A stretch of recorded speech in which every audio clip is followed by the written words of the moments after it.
زبیدہ نے اپنے محل میں 300 لونڈیاں رکھی تھی. کتنی لونڈیاں؟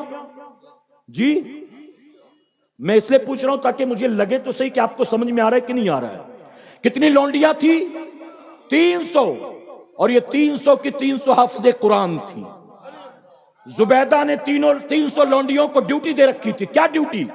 کہا جو کھاؤں گی تم سب کو وہی کھلاؤں گی، واہ واہ واہ، جو پہنوں گی تم کو بھی وہی پہناؤں گی، جیسے بستر پر سوؤں گی ویسا بستر تم سب کو ملے گا.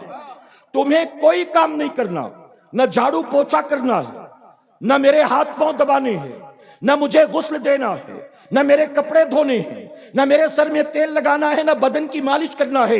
300 لونڈیاں جو حافظ قرآن تھی، جانتے ہو زبیدہ نے کہا تم سب آپس میں ڈیوٹی لگا لو، تم سب کو 24 گھنٹے صرف ایک کام کرنا ہے، وقت بانٹ لو اپنا اپنا، میرے محل میں تمہیں 24 گھنٹے قرآن کی تلاوت کرنا ہے. واہ واہ واہ واہ، ایک لمحہ بھی قرآن کی تلاوت سے میرا محل خالی نہیں ہونا چاہیے. آپ سوچو کیسی بیوی رہی ہوگی، کیسی عورت رہی ہوگی. ایک رات جب شوہر آئے کمرے میں، ہارون رشید جب کمرے میں آئے، رات بیوی سے ملاقات ہوئی، ہارون رشید کے پیروں تلے زمین کھسک گئی. کیا دیکھتے ہیں؟ دیکھتے ہیں کہ ان کی بیوی زبیدہ اپنے سر کے بالوں کو منڈا چکی ہے، پورا سر ٹکلا ہے، صاف ہے. ہارون رشید نے بیوی کو دیکھا، کہا زبیدہ یہ کیا کیا تو نے؟ زبیدہ تیرے بال کہاں گئے؟ تجھے پتا ہے نا مجھے تیرے بال کتنے اچھے لگتے تھے، میں تیری زلفوں کی تعریف کرتا تھا، اچانک تو نے بالوں کو مونڈ کیوں دیا؟ سنے ہماری بے حیا بے غیرت گھومنے والی عورتیں بے پردہ دوپٹہ اتار کر، رت جگہ میں کمر مٹکانے والیاں، شادی میں، منگنی میں، مارکیٹ میں، مال میں بے حجاب و دوپٹہ جانے والیاں.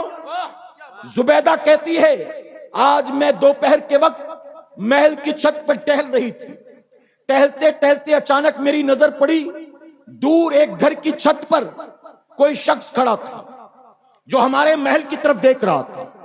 زبیدہ کہتی جیسے ہی میں نے اسے دیکھا میں کانپ گئی کہ کہیں اس نے مجھے دیکھ تو نہیں لیا.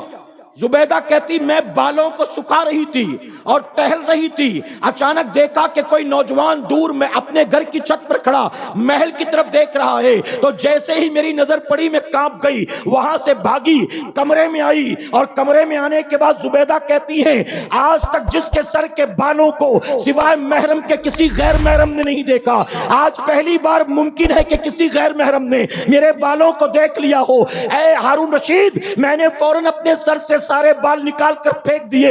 جن بالوں پر کسی غیر کی نظر پڑ گئی ہو اب وہ مجھے بال نہیں چاہیے. میں نہیں چاہتی کہ میرے بال قیامت میں میرے لیے جہنم کا سبب بن جائیں، اس لیے میں نے بالوں کو نکال دیا. آپ سوچیں کہ سر کے بالوں پر غلطی سے کسی غیر کی نظر پڑ جائے، پڑی بھی تھی کہ نہیں پڑی تھی اللہ بہتر جانتا ہے، لیکن کیا خوف خدا کا عالم تھا. یہی وجہ تو ہے اللہ کی یہ بندیاں صدیاں گزرنے کے بعد بھی ہماری محفلوں میں ان کے تذکرے ہوتے ہیں، ان کے حسن کی وجہ سے نہیں، ان کے رنگ کی وجہ سے نہیں، ان کے قد کی وجہ سے نہیں، ان کی آئی برو آنکھیں ہونٹوں کی وجہ سے نہیں. اگر ہماری محفلوں میں ان اللہ والیوں کے ذکر ہوتے ہیں تو صرف ان کے تقوی کی وجہ سے ہوتے ہیں، سبحان اللہ، واہ واہ واہ، صرف خوف خدا کی وجہ سے ہوتے ہیں. نعرہ تکبیر، نعرہ رسالت، شریعت مصطفیٰ. اب جو آخری بات عرض کرنا ہے، جہاں سے یہ بات نکلی سنو، اور اسی پر بات کو مکمل کرتا ہوں.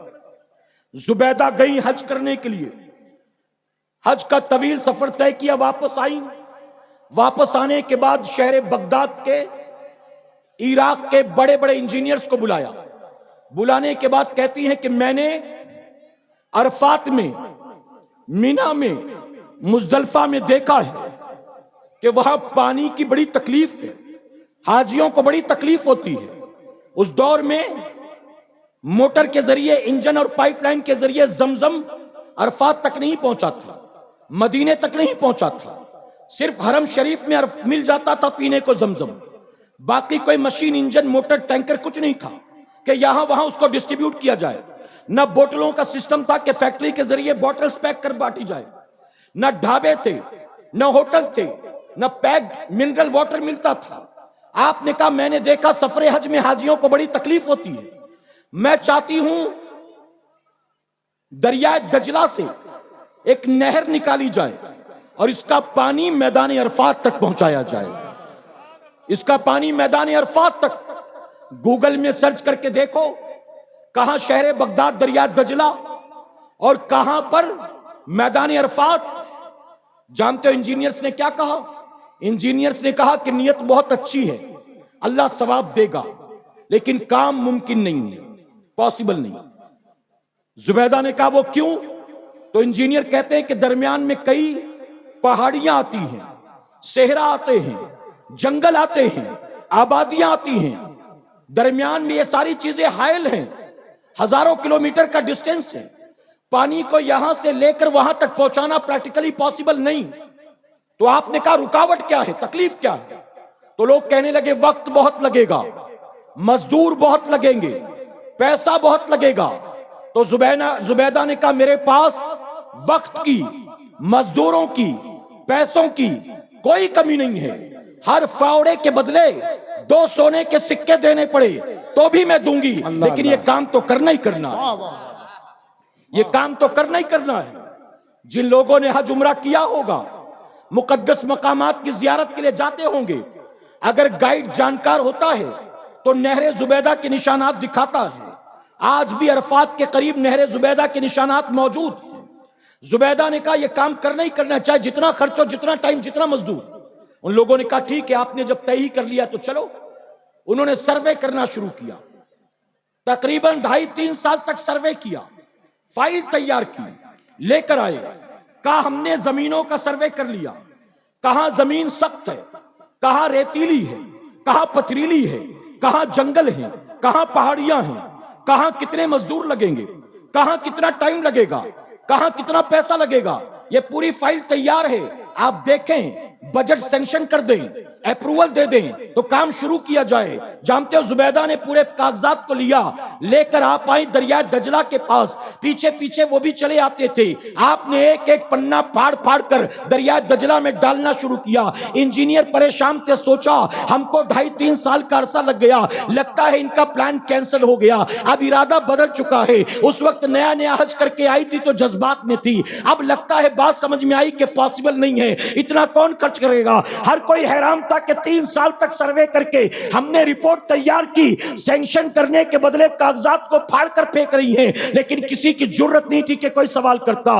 زبیدہ نے آخری کاغذ کے پنے کو پھاڑا، دریا دجلہ میں ڈالا اور پھر ہاتھ اٹھا کر کہتی اللہ میرے شہر سے لے کر میدان عرفات تک نہر کا پانی پہنچانے اور کھدوانے میں کتنا پیسہ لگے گا، کتنے مزدور لگیں گے، کتنا وقت لگے گا. زبیدہ اس کا حساب نہیں لینا چاہتی ہے، بس اسی نیت سے کہ قیامت میں تو بھی زبیدہ کا حساب نہیں لے گا، ہائے ہائے ہائے، واہ واہ واہ واہ واہ واہ واہ واہ، کہ تو بھی قیامت میں زبیدہ کا حساب نہیں لے گا.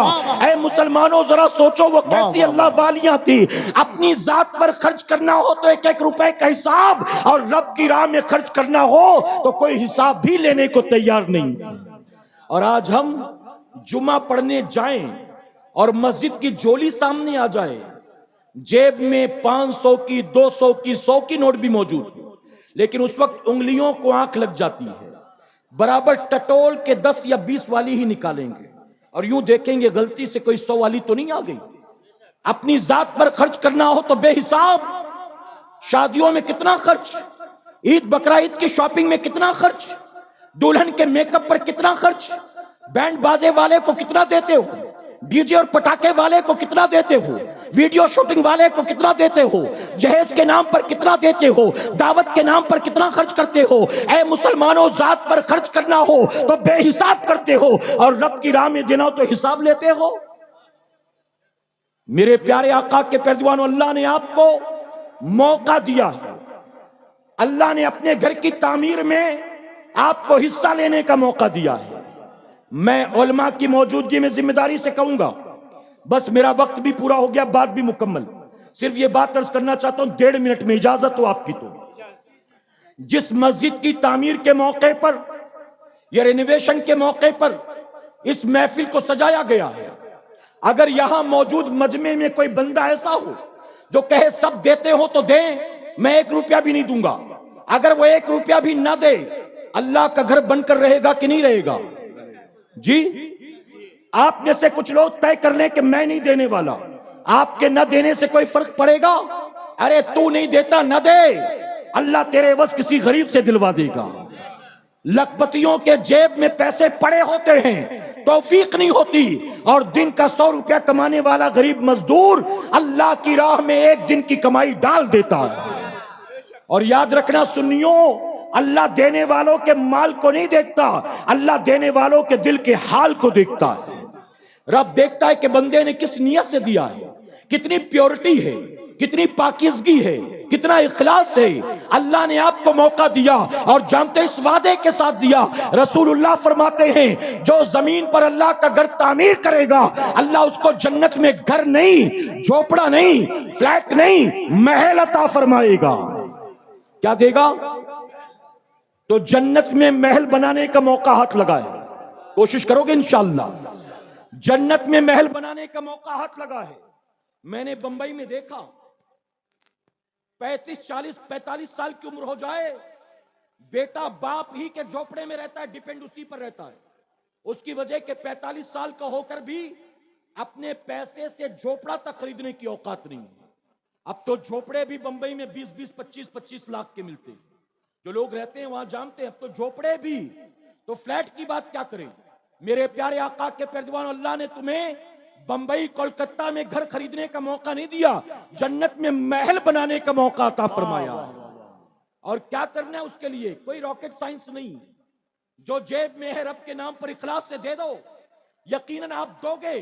اللہ کا وعدہ حق ہے، آپ اپنی اوقات کے مطابق دو، اللہ اپنی شان کے مطابق عطا فرمائے گا۔ اللہ اپنے حبیب پاک کے صدقے ہمیں آپ کو سب کو اپنی راہ میں اخلاص کے ساتھ اپنی کمائی کا مال خرچ کرنے کی توفیق عطا فرمائے۔ درمیان گفتگو مجھ سے جانے انجانے میں کوئی غلطی خامی رہ گئی، آپ سب کو گواہ بنا کر، بالخصوص علماء کو گواہ بنا کر سچے دل سے توبہ کرتا ہوں۔